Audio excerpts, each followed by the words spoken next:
The clock struck midnight, and fireworks lit up the sky. While the world celebrated the arrival of a new year, my life crumbled before my eyes.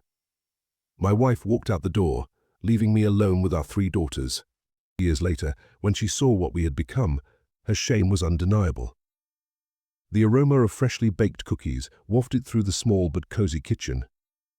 I, Ethan Mitchell, a 35-year-old father, adjusted my apron as I watched my 3 daughters huddle around the table. They were decorating cookies for New Year's Eve, their giggles filling the air. Despite the laughter, I couldn't shake the heavy feeling in my chest. My wife, Laura, hadn't returned from her emergency work meeting. Samantha, my oldest at 5, frowned in concentration as she decorated a cookie shaped like a clock.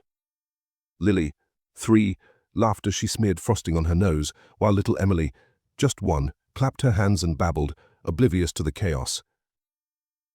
"Daddy, is Mummy going to be here for the countdown?" Emily cooed, her small voice full of innocence.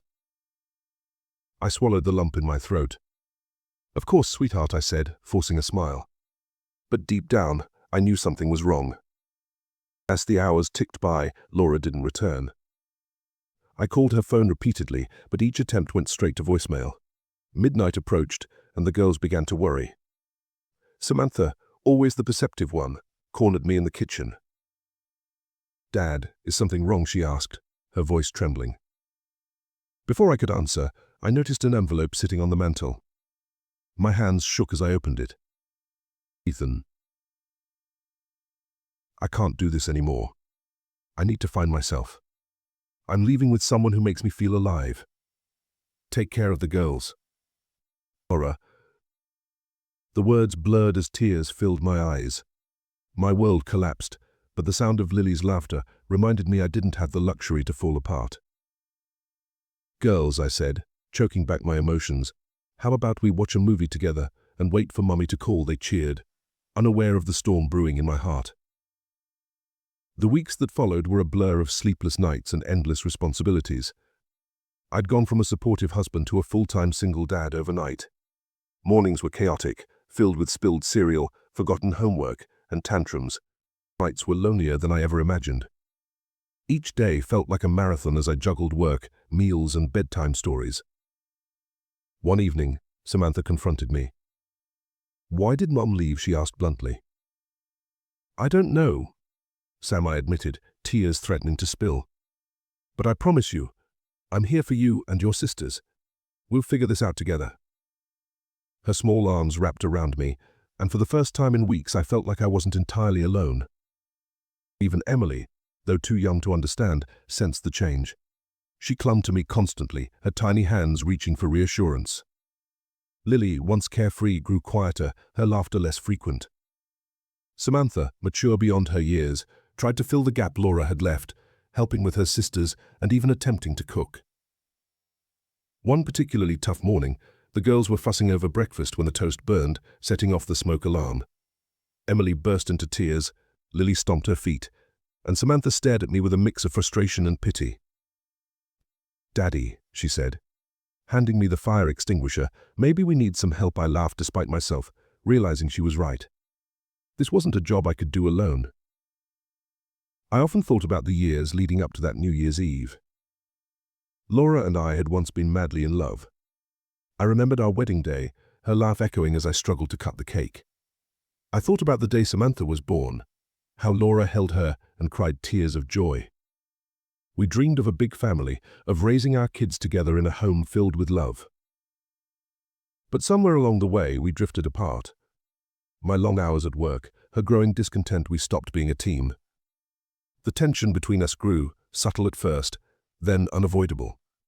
Perhaps her departure shouldn't have been a surprise, but it still felt like a betrayal. Some nights, I replayed our last argument in my head.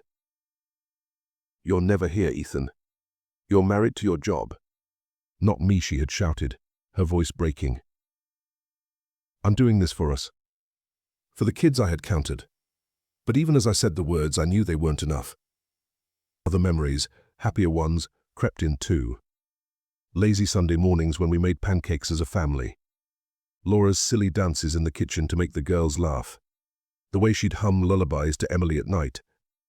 Those moments felt like a lifetime ago. 2 years later, just as life began to stabilize, the unthinkable happened.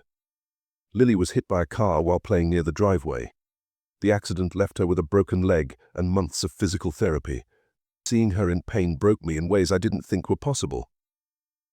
Laura showed up at the hospital, unannounced. She looked different, worn down, guilt etched into her face. "Ethan," she said, her voice trembling, "I heard about Lily. I want to help." Her presence reignited a storm of emotions. Anger, hurt, confusion, but also a sliver of hope. Could we rebuild what was broken? At first, I kept her at arm's length. I didn't trust her motives, and I feared the impact on the girls. But she persisted, showing up every day, sitting by Lily's side, reading her favorite books, and even learning the stretches the physical therapist recommended. Slowly, the walls I'd built began to crack. Lily's recovery was grueling. There were days when she refused to do her exercises, tears streaming down her face. "I can't do it, Daddy," she sobbed. Laura knelt beside her, brushing back her hair. "Yes, you can, sweetheart. You're stronger than you think," she said softly. And to my surprise, Lily believed her. Over time, Laura's actions began to speak louder than her words. She attended Lily's therapy sessions, helped with bedtime routines, and even stayed up all night comforting Emily during a bout of the flu. Slowly, the girls began to warm up to her. Samantha, however, remained distant. One evening, Samantha finally broke down. "Why did you leave us?" she yelled at Laura, tears streaming down her face. "I was selfish," Laura admitted. "I thought I needed to find myself, but all I found was regret. Leaving you was the biggest mistake of my life." It was a turning point for our family. Forgiveness didn't come easily, but it came nonetheless. Laura worked tirelessly to rebuild trust, not just with the girls but with me too. One night, as we sat together after the girls were asleep, Laura turned to me. "Ethan," she said, "I don't expect us to go back to how things were. But I'd like to be part of their lives again. And if you'll let me part of yours." Her honesty was disarming. "Let's take it one day at a time," I replied. Our one day at a time turned into months of co-parenting and shared milestones. Samantha's first school play, Lily's triumphant return to the playground, and Emily's first words that sounded like a sentence, "I love you, Daddy." Each moment felt like a small victory. Now, 5 years later, our family isn't perfect, but it's stronger. Laura and I co-parent effectively, putting the girls first. Samantha is thriving in kindergarten, Lily walks without a limp, and Emily's laugh still lights up the room.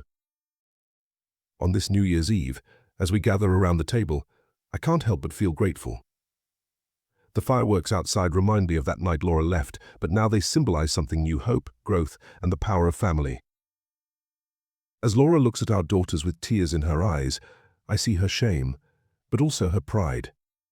We didn't just survive her departure, we thrived. And for that I'll always be proud.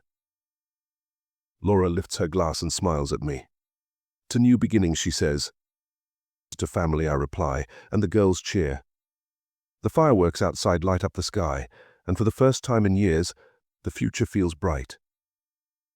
If this story moved you, consider the power of family and forgiveness in your own life.